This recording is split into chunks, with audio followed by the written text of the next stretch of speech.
walaupun juga ada yang menyatakan oh iya mah influenza biasa, flu biasa gitu. Padahal itu berbeda gitu. Ada bedanya, yaitu tadi kalau si flu biasa dengan tadi PMK karena ada mulai si kukunya yang lepuh. Ya. Ketika ada antraks pada zaman dulu dengan PMK saat ini, apa yang bisa ditarik pelajaran dari dua virus yang merebak itu? Kalau dari sisi sifatnya, memang dua penyakit ini sangat berbahaya. Tapi memang dari sisi penularan, PMK memang lebih masif. Ya. Itu aja sih sebenarnya. Pejabat otoritas veteriner ini adalah dia yang mempunyai kemampuan dan mempunyai latar belakang dokter hewan. Jadi pejabat otoritas veteriner inilah yang mempunyai kewenangan untuk menentukan ini harus ini itunya dari sisi kesehatan hewan. Nah, di beberapa kabupaten kota belum ada pejabat otoritas veterinernya. Makanya pada saat masa PMK ini kita mintakan semua kabupaten kota harus punya pejabat otoritas veteriner, POV ini. Nah, kita masifkan di POV ini. Dan itulah yang kemudian kita mintakan ke kabupaten kota, jangan memindahkan orang yang punya basic dokter hewan. Disimpan di Disduk Capil, disimpan di mana, kan tidak nyambung.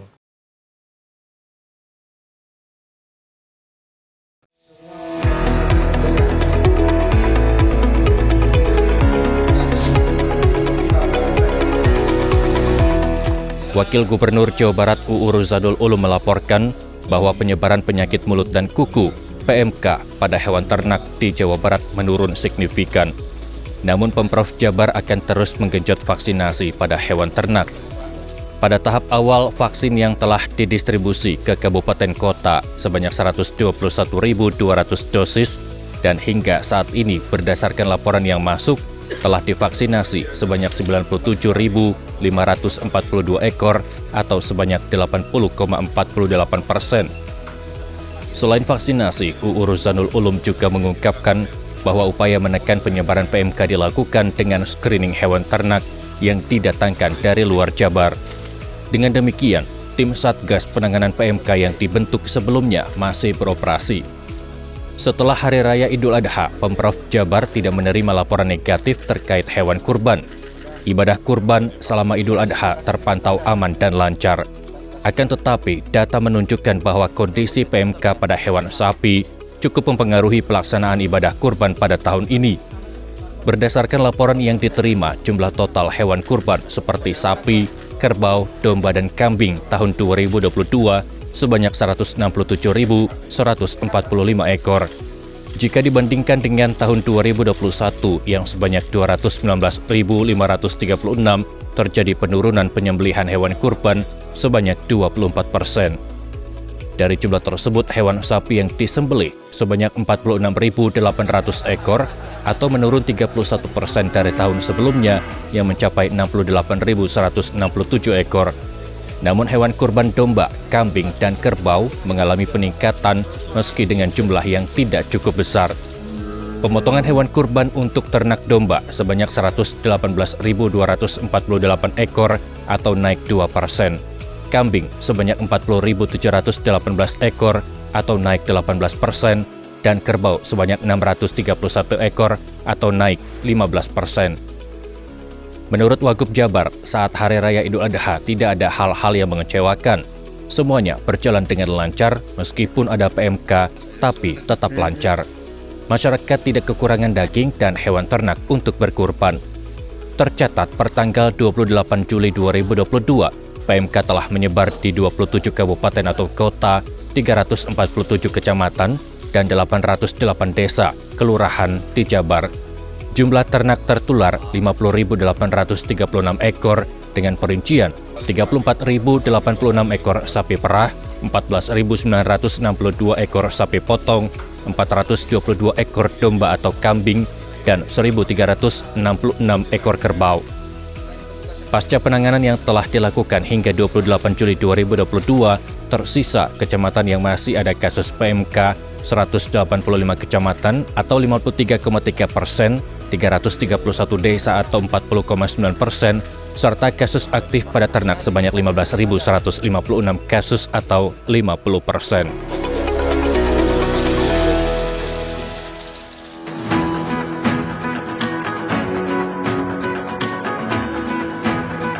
Wabah PMK memang saat ini sudah mengalami penurunan hingga 97% dari puncak kasus yang terjadi pada bulan Juni 2022 atau menjelang Hari Raya Idul Adha kemarin.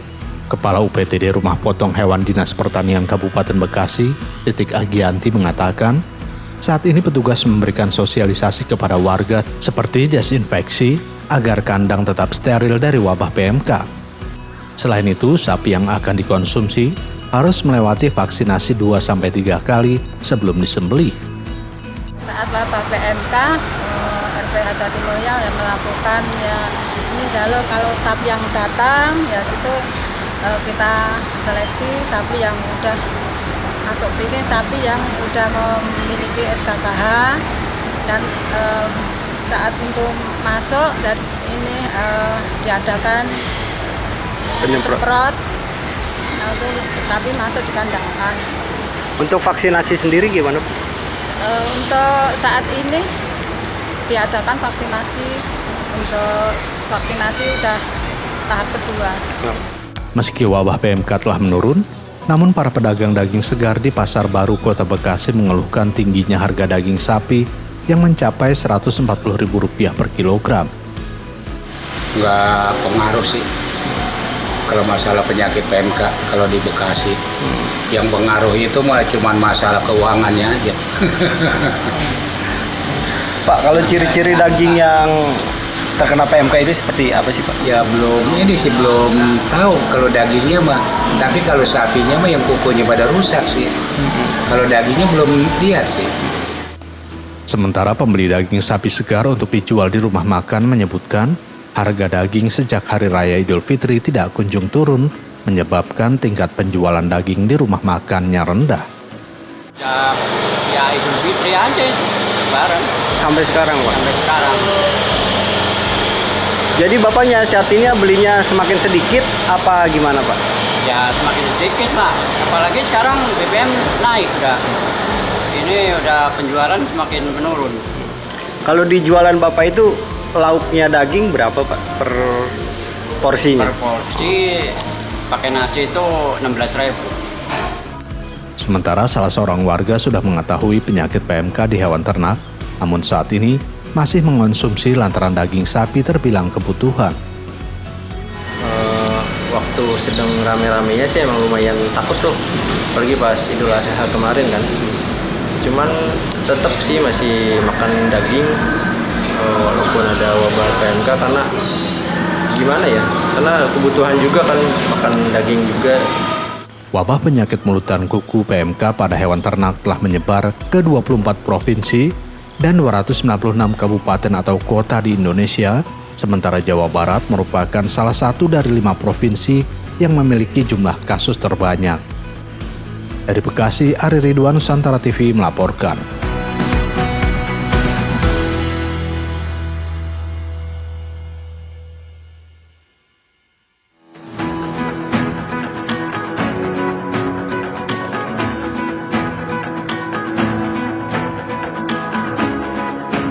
Hingga saat ini wabah penyakit mulut dan kuku yang menyerang di sentra peternakan sapi perah di Kecamatan Cikugur, Kuningan, Jawa Barat masih mengkhawatirkan. Bahkan dari data Koperasi Serba Usaha atau KSU Karya Nugraha Jaya, total sapi perah yang terkena PMK di Kecamatan Cikugur mencapai 2.446 ekor sapi perah dari kandang-kandang sapi peternak yang tersebar di Kecamatan Cikugur. Sementara kematian sapi hingga 21 Juni mencapai 92 ekor sapi yang sebagian besar adalah sapi anakan dan 166 ekor sapi yang dipotong paksa. Dengan terus bertambahnya sapi yang terkena PMK berdampak terhadap kian menurunnya produksi susu sapi sejak wabah PMK masuk ke Kuningan. Karena sapi-sapi yang sakit dan kurus akibat tak mau makan karena PMK menghasilkan sedikit susu, bahkan tidak bisa diperah sama sekali. Di Koperasi Serba Usaha atau KSU Karya Nugraha Jaya biasanya menerima susu sapi dari para peternak mencapai 37.000 liter per hari. Namun saat ini hanya 19.000 liter per hari. Dengan semakin naiknya angka kasus PMK diperkirakan akan terus menurun. Sementara dengan banyaknya sapi yang dipotong paksa dan banyaknya sapi yang mati akibat PMK, yang sebagian besar sapi anakan yang akan menggantikan indukan sapi untuk diperah. Pertama kan induknya juga banyak yang keluar. Induk banyak yang kena positif PMK. Tadi berapa? Hampir 2.446. Artinya ini ke depan masa depan Persapi Perahan dan produksi susu yang dihasilkan khususnya di Kecamatan Cinggur akan menjadi masalah. Karena induknya udah banyak yang sakit. Kemudian anak juga tadi kan kematian 84 ekor sampai hari ini kan, 84 ekor ke depannya. Nah ini yang dikhawatirkan, anak ini kan sebagai pengganti induk. Nah nanti kalau anak ini sudah pada banyak yang mati, dewasa, induknya kan tidak ada pengganti. Kita mau beli-beli kemana? Jawa Tengah, Semarang, Jawa Timur juga itu udah kena kan. Produksi susu ke depan, menurut ramalan saya dengan melihat kematian induk, dengan adanya kejadian penyakit PMK menurun.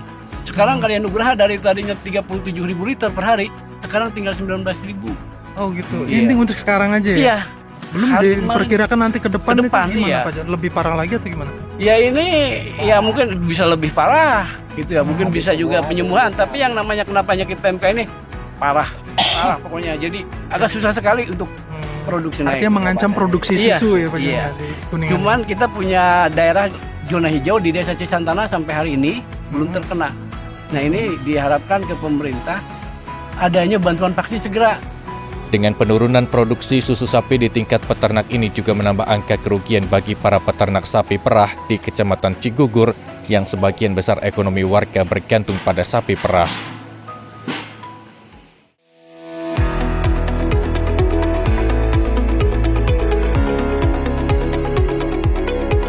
Wabah PMK di Kota Bekasi, Jawa Barat sudah menurun drastis hingga 100%.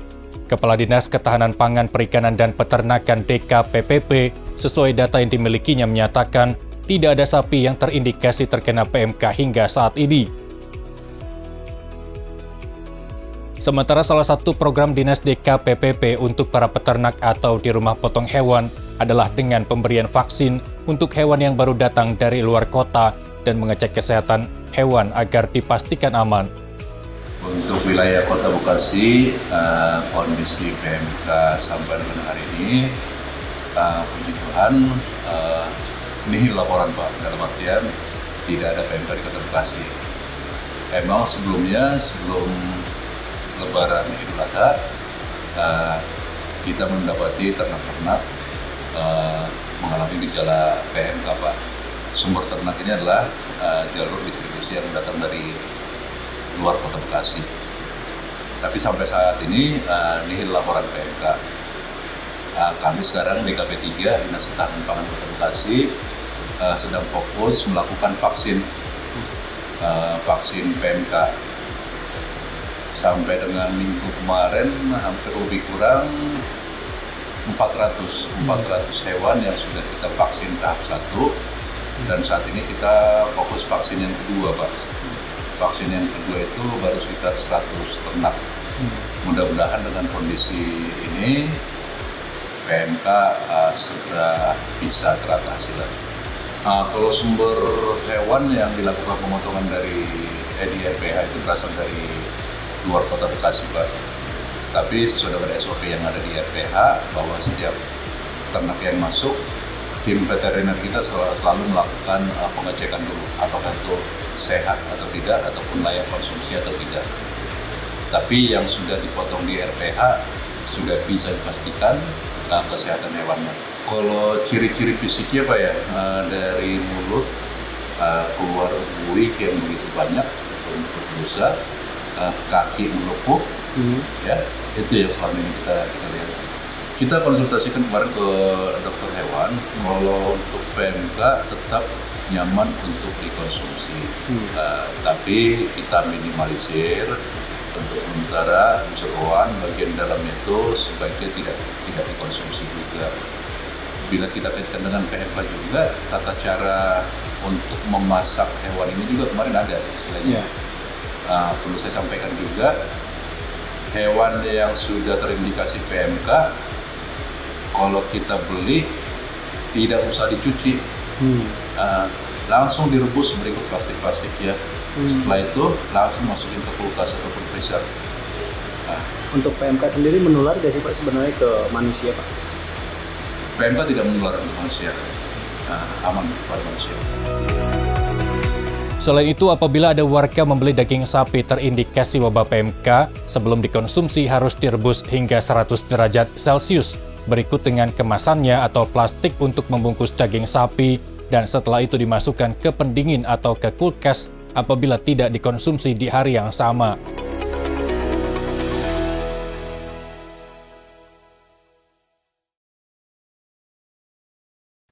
Pemirsa, kembali akan kami hadirkan perbincangan bersama Kepala Dinas Ketahanan Pangan dan Peternakan Provinsi Jawa Barat, Bapak Dr. Andes Haji Muhammad Arifin Sujayana MM. Pak Arifin, bagaimana mungkin tips yang disampaikan oleh DKPP terkait dengan penjualan daging di pasar, terus kemudian hasil olahan susu, hasil ternak sapi perah dan lain sebagainya, apa yang bisa disampaikan oleh masyarakat? Ya, jadi saya sampaikan kepada masyarakat bahwa silahkan masyarakat untuk belanja, membeli produk-produk asal hewan, baik itu daging dan juga daging segar ya, maupun juga daging yang frozen, ataupun juga daging-daging yang olahan, itu semuanya sekarang sudah aman lah. Karena memang dari dulu pun juga kita sudah melakukan. Jadi apa yang kami lakukan di Dinas Ketahanan Pangan dan Peternakan, melakukan pengujian sampel kepada produk-produk tersebut. Kita melakukan rutin, paling tidak sebulan sekali kita mengambil sampel di pasar-pasar rakyat untuk menguji apa produk asal hewan ini juga berbahaya atau tidak. Kan biasa lah, ada boraknya, ada bahan pengawet dan macam-macam kan gitu, ataupun juga tadi ada unsur penyakitnya atau tidak, itu kita lakukan. Kemudian untuk produk-produk yang olahan, semua pabrik-pabrik yang memang atau industri yang melakukan olahan produk hewan ini pun juga kita berikan sertifikat nomor kontrol veteriner. Jadi itu pun juga dikeluarkan kami. Itu adalah semacam SOP terkait dengan produk tersebut. Harus bagaimana, itu ada nomor kontrol veterinernya. Jadi masyarakat sekarang silahkan untuk berbelanja dan mengkonsumsi pangan asal hewan ini, yaitu dari produk-produk baik itu sapi, ruminansia besar maupun juga unggas. Unggas pun juga sama seperti itu. Baik, kalau tadi Pak Arifin bilang ada sertifikat yang dikeluarin dari DKPP terhadap RPH begitu ya. Ada jaminan keamanan berarti ya. Ada jaminan keamanan. Nah, bagaimana dengan daging-daging yang jual di pasaran yang memang punya rumah potong sendiri yang justru tidak terjangkau, ada sertifikat untuk jaminan keamanan kepada masyarakatnya ya, begitu? Itu yang tadi kita uji juga. Jadi daging-daging segar itu kita juga uji. Kita ambil sampel, itu tidak hanya kita ya provinsi, dengan Dinas Peternakan di kabupaten kota pun juga mereka melakukan uji sampel itu, diperiksa daging ini ada tadi bahan pengawet ataupun juga ada penyakitnya, itu pun juga kita lakukan. Jadi silahkan masyarakat aman untuk berbelanja karena kita melakukan untuk keamanan pangan ini dari sisi produk-produk yang memang berasal dari hewan. Baik, sudah jelas produktivitasnya menurun akibat dampak PMK ini ya, baik peternak, hewan ternak daging atau susu begitu ya. Nah, apa upaya dari DKPP untuk meningkatkan produktivitas teman-teman dari peternak ini, Pak Arifin? Ya, untuk masa recovery ini memang itu yang perlu kita tingkatkan. Jadi dalam bentuk pengobatan, pemberian vitamin, bagaimana kemudian meningkatkan produktivitas, kemudian juga pakan. Itu pun juga kita dengan pihak kementerian bagaimana kualitas pakan ini pun juga ditingkatkan sehingga recovery dari ternak-ternak yang sudah terkena tadi penyakit PMK ini bisa pulih kembali. Di luar itu kita pun juga bagaimana mengganti populasi yang hilang itu melalui pengadaan-pengadaan yang memang tidak terlalu banyak. Tapi bagaimana kemudian produktivitas si reproduksinya ini bisa meningkat. Jadi makanya ada gerakan yang namanya si komandan, yaitu bagaimana meningkatkan supaya kawin di ternak ini lebih ditingkatkan lagi. Itu adalah untuk meningkatkan nanti populasi bibit-bibitnya. Dan kita pun juga meminta kepada pihak kementerian agar menambah khususnya untuk sapi perah, yaitu bibit baru yang bisa kita impor dari luar, yang memang biasa itu yang lebih bagus ya. Karena turunan kita kan untuk sapi-sapi perah ini adalah semuanya dari luar negeri. Baik, Dinas Ketahanan Pangan dan juga Peternakan tidak mungkin tidak terdampak ketahanan pangannya, begitu ya Pak? Pasti terdampak begitu. Bagaimana kondisi dinamika ketahanan pangan ketika wabah ini menyerang khususnya di Jawa Barat? Ya, jadi dari 11 kebutuhan pokok pangan strategis kita, itu yang masih belum bisa dipenuhi oleh kita adalah gula pasir, ya. Kemudian minyak goreng, ya, kan gitu. Jawa Barat nih ya. Kemudian juga telur, ya, kita masih impor dari kalau nggak Blitar, Madiun, kan gitu. Kemudian daging, dagingnya itu daging sapi. Kita kalau tidak dari luar negeri, kita pun juga masih impor dari NTT, NTB, kemudian Jawa Timur, Jawa Tengah. Nah, jadi terdampak, ya, kebutuhan kita terdampak karena posisinya apa? Mobilisasi kan kemarin rada dikurangi. Nah, kalau sekarang dengan pengaturan yang lebih ketat, mobilisasi sudah aman, tapi pengaturannya lebih ketat. Jadi ketersediaan untuk pasokan daging di Jawa Barat ini aman.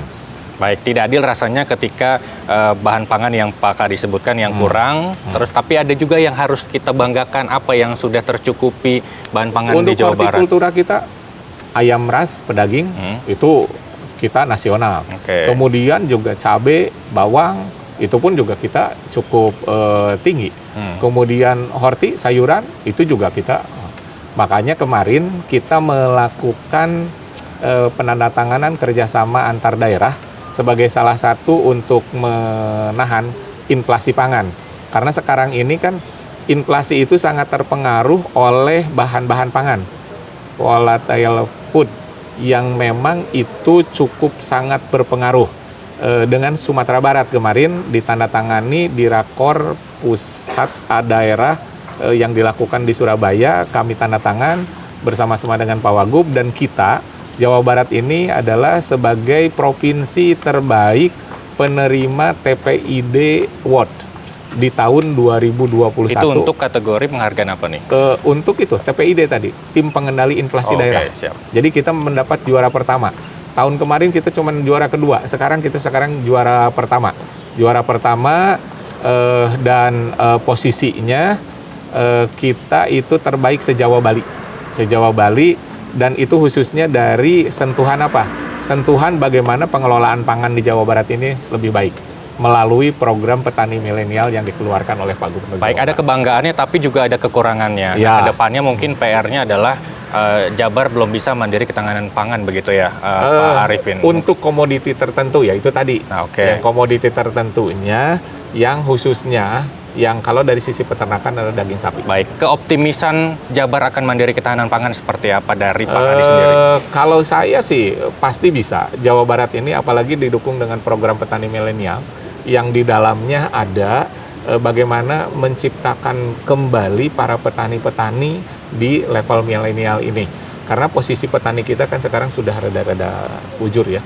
Dan masyarakat juga keinginan untuk bertani juga rada kurang. Makanya Pak Gubernur Jawa Barat melakukan program petani milenial ini, bagaimana rezeki kota tinggal di desa, pasar mendunia. Kan gitu. Jadi itu yang terus kita ini kan, kita sudah mau wisuda sekitar 1.200-an, kita punya target akan mau wisuda lagi sekitar 5.000 di tahun 2023. Oke, kalau dipresentasikan seberapa besar peluang Jabar ini menuju ke mandiri ketahanan pangan dari mungkin apa yang bisa dilakukan ke depannya begitu? Ya. Untuk mempersempit persentase menuju ke mandiri ketahanan pangan. Ya. Kalau dari sisi tadi 11 bahan pokok, sebenarnya kita tuh sudah mungkin 70% udah oleh kita. Nah, kekurangannya, tapi kalau dari sisi ketersediaan, itu kita masih tetap ada. Bagaimanapun juga kan masalah perdagangan mah di situ masyarakat Jawa Barat 50 juta kan, bagaimanapun juga pasti orang akan ngejual ke sini. Nah, ketersediaan kita aman, tapi kalau kemandirian itu yang perlu bagaimana kita pun juga mengganti gitu, melakukan perubahan pola makan kita, pola konsumsi kita. Makanya penganekaragaman pangan lokal itu yang kita terus tingkatkan. Contoh yang paling ini, tidak makan beras, tidak makan nasi, kan gitu ya. Tapi coba umbi-umbian.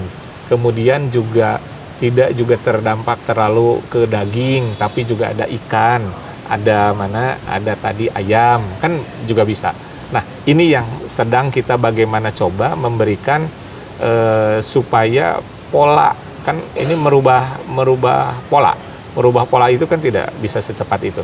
Tapi kita tetap terus gelorakan bagaimana penganekaragaman pangan lokal ini bisa lebih meningkat. Baik, kemudian selanjutnya bagaimana imbauan untuk masyarakat secara luas, khususnya Jawa Barat, begitu, dan juga khususnya para peternak ke depannya, apa yang harus kita hadapi, terus kemudian yang belakang kita ambil pelajaran apa, begitu, boleh silakan Pak Kadis. Oke. Jadi saya sebagai Kepala Dinas Ketahanan Pangan dan Peternakan Provinsi Jawa Barat mengajak kepada semua masyarakat Jawa Barat, khususnya masyarakat peternakan, agar mengambil pelajaran yang cukup berharga dengan kejadian penyakit mulut dan kuku di Indonesia dan juga di Jawa Barat. Bagaimana kemudian kita melakukan tadi peningkatan biosecurity, penerapan biosecurity di setiap kandang, di setiap lokasi peternakan Bapak Ibu semuanya, kan gitu. Jadi itu harus dilakukan.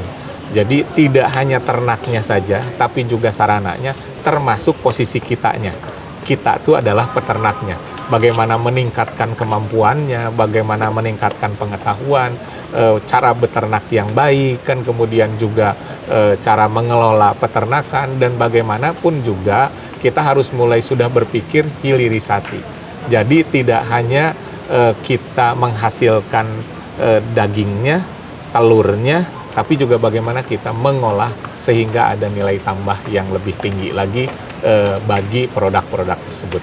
Itu saja. Baik, semangat dari Pak Kadis bagi para peternak yang memang memulai produktivitas daging ternak potong begitu ya, dan juga ternak susunya dari sapi perah ini ada jaminan pendampingan begitu dari ya, DKPP, dan Pak kita Arifin. terus mendampingi. Pokoknya pemerintah provinsi pasti akan hadir melalui DKPP, kemudian juga pemerintah kabupaten kota melalui dinas yang membidangi peternakan pasti akan mendampingi, dan kemudian juga bersama-sama dengan para peternak di Jawa Barat ini untuk memulihkan kondisi peternakan di Jawa Barat ini. Akhiri wabah PMK dan mungkin mudah-mudahan tidak ada wabah selanjutnya. Amin. Baik, terima kasih Pak Terima Arifin. kasih.